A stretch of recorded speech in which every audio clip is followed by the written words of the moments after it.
ही deserves better wife. एक ऐसी सच्चाई जो लोग पचाना नहीं चाहते। सोशल मीडिया पर एक नया ट्रेंड चल रहा है, किसी और की शादी, किसी और की लाइफ पार्टनर और लाखों अनजान लोगों का फ्री का जजमेंट। सौरभ जोशी की होने वाली वाइफ का फेस रिवील हुआ नहीं कि ट्रोल आर्मी एक्टिव हो गई। कमेंट्स की लाइन लगी है, ही डिजर्व्स बेहतर वाइफ, ऐसी लड़की से शादी क्यों और भी मिल सकती थी। अब ध्यान से सुनो, ये राय नहीं है, ये जर है, और इससे बड़ा झूठ शायद ही कुछ हो। सबसे पहले सवाल, बेटर होता क्या है? बेटर का मतलब क्या है? ज्यादा गोरी, ज्यादा पतली, ज्यादा इंस्टाग्राम फ्रेंडली, या ऐसी जो तुम्हारे फीड में एस्थेटिक लगे? अगर बेटर का मतलब सिर्फ बाहरी चेहरा है तो सच मानो तुम्हारी सोच की उम्र 10 साल के बच्चे से भी कम। इंसान कोई प्रोडक्ट नहीं है जो स्पेक्स देखकर सिलेक्ट किया जाए। 8/10 लुक्स, 6/10 पर्सनालिटी, 9/10 फॉलोअर्स रिश्ता कोई अमेज़न की लिस्ट नहीं है। दूसरी सच्चाई, सौरभ जोशी तुम्हारा प्रोजेक्ट नहीं है। लोग ऐसे बात कर रहे हैं जैसे वो उनका छोटा भाई है। हम चाहते हैं वो बेहतर चुने। तुम्हें नहीं चाहिए उसका बेहतर भविष्य, तुम्हें चाहिए अपनी एंटरटेनमेंट। तुम चाहते हो वो वही करे जो तुम्हारे फैंटेसी में फिट बैठे। लेकिन कड़वा सच ये है, उसकी जिंदगी का कंट्रोल तुम्हारे हाथ में नहीं है। तुम व्यूअर हो, डायरेक्टर नहीं। ट्रोलिंग के पीछे असली बीमारी, लोग लड़की को नहीं जज कर रहे, लोग अपनी कुंठा बाहर निकाल रहे हैं। ये वही लोग हैं जो खुद की लाइफ से खुश नहीं, रिश्तों में फेल है और स्क्रीन के पीछे छुपकर जज बनने की लत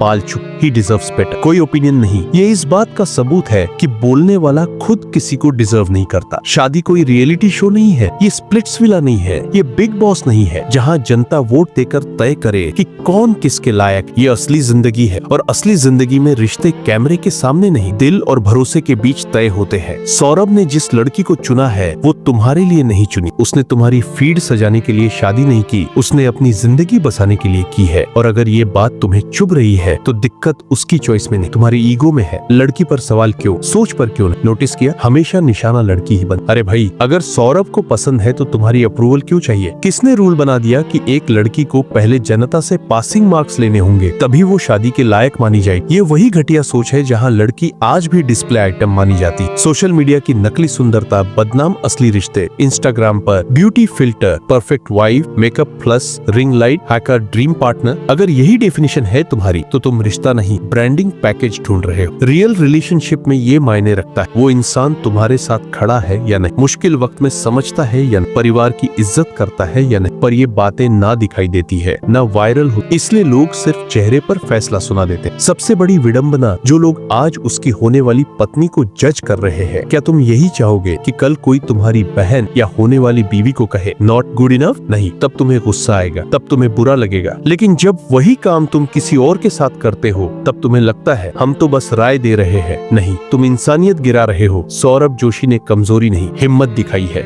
आज जब हर इन्फ्लुएंसर परफेक्ट दिखने के दिखावे में जी रहा है, वहाँ किसी ने एक नॉर्मल, रियल और ग्राउंडेड रिश्ता चुना। ये ट्रेंड फॉलोइंग नहीं है, ये मैच्योरिटी है। बेटर वाइफ नहीं, बेटर माइंडसेट की जरूरत है, और वो ऑडियंस को है। अब आखिरी बात जो सबसे जरूरी है, अब कुछ लोग ये भी कहेंगे तुम्हें उससे क्यों दिक्कत हो रही है, तुम इतना क्यों बोल रहे हो? तो साफ समझ लो, मुझे सौरभ जोशी की होने वाली पत्नी को ट्रोल किया जा रहा है, उससे कोई दिक्कत नहीं है। मुझे दिक्कत है ऐसी घटिया सोच वाले इंसानों से जो खुद की कुंठा निकालने के लिए किसी की शादी और इज्जत को तमाशा बना देते हैं। ये आवाज किसी एक इंसान के लिए नहीं है, ये उस बीमार सोच के खिलाफ है जो इंसानों को रेटिंग और कंपैरिजन में बांट देती है। और याद रखना, गलत देखकर चुप रहना न्यूट्रल होना नहीं होता। अगर ये वीडियो तुम्हें सोचने पर मजबूर करे, अगर तुम्हें भी लगा कि आज की ये टॉक्सिक मेंटेलिटी गलत है, तो वीडियो को लाइक करो, अपनी राय कमेंट में खुलकर लिखो, और ऐसे ही रियल टॉपिक्स के लिए चैनल को सब्सक्राइब करना मत भूलना, क्योंकि यहाँ हम किसी इंसान का मजाक नहीं, सोच को सही करने की कोशिश करते हैं।